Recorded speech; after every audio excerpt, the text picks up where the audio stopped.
In the monsoon session of Parliament, Samajwadi Party chief Akhilesh Yadav criticized the centre over the US imposing a 24% tariff on Indian goods. He questioned the government's decade-long claims of friendship with the US, asking what kind of study led to such one-sided trade policies. Yadav warned this could mark the beginning of a bure din bad days for India's youth, who are already struggling with unemployment. The opposition views the move as a setback to India's diplomatic strategy and fears it could hurt several sectors of the country. His remarks echo growing public concern over economic vulnerability. तो ये 11 साल से कौन सी study चल रही थी?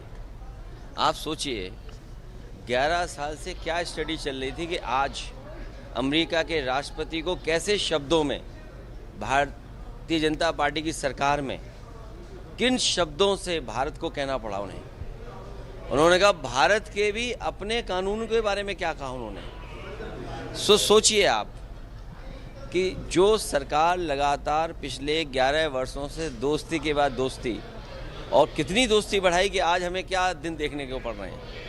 ये शुरुआत है बुरे दिनों की, क्योंकि इस देश के नौजवानों को नौकरी चाहिए, रोजगार चाहिए।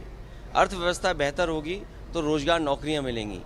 अगर इस तरह की पाबंदियां लगेंगी, इस तरह की रुकावटें होंगी तो हमारे देश की अर्थव्यवस्था का क्या होगा। अभी पोस्ट किया इंडिया और रशिया की इकोनॉमी को डेड इकोनॉमी का ऐसा लग रहा है कि बार बार वो हमलावर हो रहा है। अभी डेड इकोनॉमी देखिए वो क्या कह रहे हैं उस पे, उससे ज़्यादा ज़रूरी ये है कि हम अपना खुद का देखें।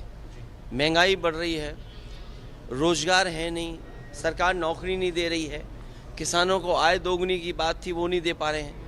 न जाने कितने बड़े पैमाने पे किसान खड़े हुए हैं जिससे उनको खाद मिल जाए, खाद नहीं मिल पा रही है। आप देखिए ना, ट्रेड डेफिसिट चीन से क्या है।